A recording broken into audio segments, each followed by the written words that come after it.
Advanced courses తో పాటు first year నుండే campus recruitment training leading companies లో 13,000 plus placements with 13.5 lakhs highest package.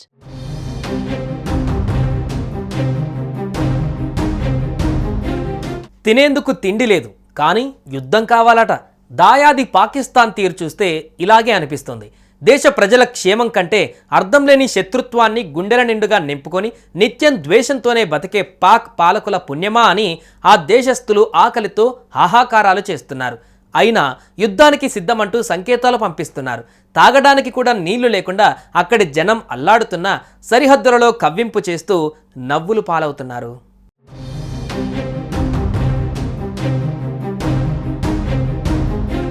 పాలకుల పగ పాకిస్తాన్కు శాపంగా మారింది. 50 ఏళ్ల క్రితం దాయాది దేశం దక్షిణాసియాలో ధనిక దేశం. స్వాతంత్రం వచ్చిన తర్వాత ఆ దేశం మంచి ఆర్థిక వృద్ధిని ప్రదర్శించింది.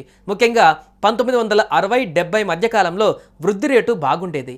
బలమైన ఆర్థిక నిర్వహణ, భారీగా విదేశీ సాయం, వ్యవసాయం, పారిశ్రామిక వృద్ధి మీద ఫోకస్ చేయడంతో బలమైన ఆర్థిక వ్యవస్థగా ఉండేది. అలాంటి దేశం తరచూ భారత్ మీద పగను పెంచుకొని దుష్ట పన్నాగాలు వేస్తూ తరచూ దెబ్బలు తింది. దీనికి తోడు సీమాంతర ఉగ్రవాదాన్ని అందిపుచ్చుకొని వారికి అండగా నిలుస్తూ భారత్ను దెబ్బతీయాలన్న కుయుక్తులు చివరకు ఆ దేశానికే శాపంగా మారాయి. చివరకు పాకిస్తాన్ పరిస్థితి ఎలా మారిందంటే కుంటుతూ గుడ్డుతూ అన్నట్లుగా తయారైంది.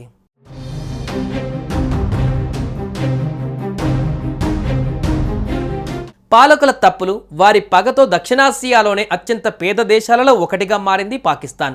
ఇలాంటి పరిస్థితుల్లో కోవిడ్ ఆ దేశాన్ని దారుణంగా దెబ్బతీసింది. దాని నుంచి కోలుకోవడానికి కింద మీద పడుతున్న ఆ దేశం ఇప్పుడు తీవ్ర ఆర్థిక సంక్షోభంలో కూరుకుపోయింది.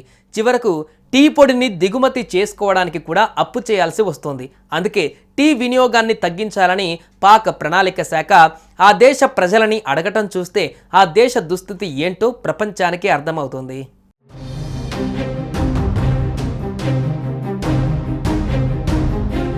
ప్రపంచ బ్యాంకు నివేదిక ప్రకారం పాకిస్తాన్లో 1 కోటి మందికి పైగా ప్రజలు ఆకలితో అలమటించే పరిస్థితులలో ఉన్నారు. ప్రస్తుత ఆర్థిక సంవత్సరంలో పాక్ తీవ్ర ఆహార కొరతను ఎదుర్కొనే అవకాశం ఉందని ప్రపంచ బ్యాంకు నివేదిక హెచ్చరించింది. అలాగే పేదరికం కూడా మరింత పెరిగే ప్రమాదం ఉందని పేర్కొంది. ఇక పాక్లో పంటల ఉత్పత్తిపైన ప్రతికూల ప్రభావం చూపే వాతావరణ పరిస్థితుల కారణంగా బియ్యం, మొక్కజొన్న వంటి ప్రధాన పంటల దిగుబడి భారీగా తగ్గే ప్రమాదం ఉందని ప్రపంచ బ్యాంకు పేర్కొంది. దీని ఫలితంగా గ్రామీణ ప్రాంతాలలో నివసిస్తున్న 1 కోటి మందికి పైగా ప్రజలు తీవ్ర ఆహార సంక్షోభానికి గురై ఆకలితో అలమటించే అవకాశం ఉందని హెచ్చరించింది. జనాభా వృద్ధి రేటు సుమారు 2% ఉండడంతో ప్రస్తుత ఆర్థిక సంవత్సరంలో సుమారు 19 లక్షల మంది ప్రజలు తీవ్ర పేదరికంలోకి జారిపోవచ్చని నివేదిక పేర్కొంది. మహిళలు, యువత కార్మిక విభాగంలో చాలా తక్కువ స్థాయిలో పాల్గొంటున్నారని కూడా నివేదిక వెలుగులోకి తెచ్చింది.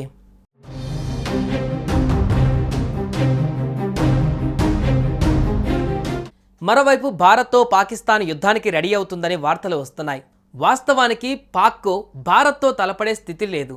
ఆయుధాల దగ్గర నుంచి సైన్యం, క్షిపణిల వరకు అన్నిట్లోనూ పాకిస్తాన్ కంటే భారత్ మెరుగైన స్థితిలోనే ఉంది. ముఖ్యంగా యుద్ధం చేసేంత ఆర్థిక సామర్థ్యం పాక్కు లేదనే చెప్పాలి. పాకిస్తాన్ ఆర్థిక వ్యవస్థ సంక్లిష్టంలో ఉందనేది అక్షర సత్యం. దశాబ్దాలుగా కొనసాగుతున్న రుణభారం, బలహీనమైన ఎగుమతులు, రాజకీయ అస్థిరత్వం దేశాన్ని ఆర్థికంగా కుంగదీశాయి. ఒకప్పుడు ఆశాజనకంగా కనిపించిన పాకిస్తాన్ నేడు తీవ్రమైన ద్రవ్యోల్బణం, నిరుద్యోగం, క్షీణిస్తున్న విదేశీ మారక నిల్వల మధ్య కొట్టుమిట్టాడుతుంది.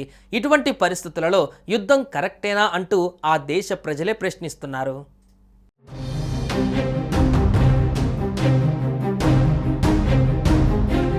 సుమన్ టీవీలో మీ పర్సనల్ అండ్ బిజినెస్ ప్రమోషన్స్ కోసం కింది నెంబర్కి కాంటాక్ట్ చేయండి.